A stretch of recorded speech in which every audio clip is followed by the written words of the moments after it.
বাংলাদেশের মধ্যে যদি ৫টা বড় গরুর হাট থাকে তার মধ্যে একটি হবে আমাদের নান্দাইল থানার মেরেঙ্গার গরুর বাজার। এখানে প্রতি সপ্তাহে রবিবারে গরুর হাট বসে এবং দেশের বিভিন্ন জায়গা থেকে ক্রেতা বিক্রেতার আগমন ঘটে। যারা ময়মনসিংহ নান্দাইল থেকে যারা মেরেঙ্গা বাজার যাবেন রবিবারে তারা দেখতে পারবেন যে তারগাড়া বাজার পার হইলে কি লাগাতে গাড়ি দেখা যায় দুই সাইডে দেয়। আমি এক সাইডে ভিডিও করছি আর এক সাইডে ভিডিও তো করতাম পারতেছি না, কারণ একাধিক ধরন লাগে মোবাইল। যাই হোক, দেখুন তারগাড়া বাজারটা পার হইলেই মনে হলো যে গাড়ির সিরিয়াল দেখা যায়। এরা মনে হল দেশের বিভিন্ন জায়গা থেকে এরা এসে পাইহার গরু লয়ে।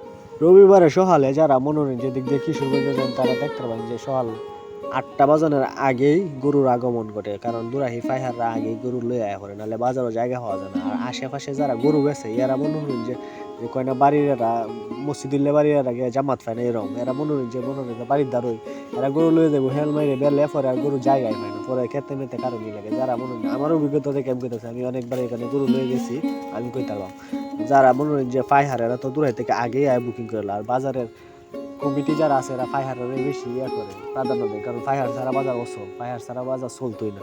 তো কইতে কইতে আয়া করছি মেরাঙ্গা বাজারের মনে হয় যে ছাগল মলটা আপনারা দেখতেছেন, আমি তো অতটা ভালো মতন দেখাইতাম পারতেছি না দূর থেকে, আর গাড়ির জাম অনেক বেশি, যার কারণে দেখাইতাম পারতেছি। এখনও মনে হয় যে আরো আধা কিলোমিটার দূরাহি রয়েছে মেরাঙ্গার গরুর বাজার। এখন দেখবেন আশেপাশে মানুষ গরু লই আছে আমার মধ্যে জিরাইতেছে, যে ভলান্টিয়ার বাইরা এরা মনে হয় যে আছে বাজারে, মনে হয় জাম লাগলে জাম ছড়া এরপরে সুরটা গরু লই এরপরে এই ধরনের মধ্যে তারা সাহায্য করে। তো আপনারা যারা চিন্তা করছেন যে গরু বাজার লই আইবেন আর আগে থেকে আয় যে নাহলে মনে হয় যে জায়গা পাইতেন না। প্রতি রবিবারে মেরেঙ্গা বাজারে অসংখ্য গরু উঠে, ১,০০০, ২,০০০, ৩,০০০ গইন্যে কুল পাইতেন না, গাড়ি উঠে কয়েক হাজার। আমি কি করি, আপনারা যদি বাস্তবে দেখুন, যারা দেখছেন এরা তো জানেন। মেরেঙ্গা বাজারে অতটা গরু ওঠার পিছনে কারণ আছে। কারণ হইলো মনে করেন যে আপনি যদি ৫,০০,০০০ টাকা দিয়ে গরু কিনুন আসিল দিব ২০০ টাকা, আবার ২০০ বা ২৫০ টাকা দিব, আবার ১,০০,০০০ টাকা দিয়ে গরু কিনলে ২০০, ২৫০ এরকম। যার কারণে মানে ক্রেতা বিক্রেতাদের বিশেষ সুবিধা দেওয়ার কারণে এখানে অসংখ্য গরু উঠে। আপনি যদি একটা গরু কিনুন তাহলে ৫০০ গরু যাচাই করে একটা গরু কিনতে পারবেন, মানে অতটা গরু উঠে।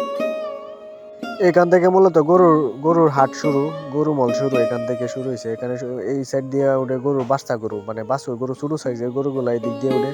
আর একটু ভিতরে গেলে সামনে গেলে দেখতে পাবেন বড় গরু উঠে। ওই যে দেখুন এখান থেকে যদি দেখা যায় কিছুটা হইলে ওইদিকে, এখান থেকে মনে হয় যে বড় গরু শুরু হয়।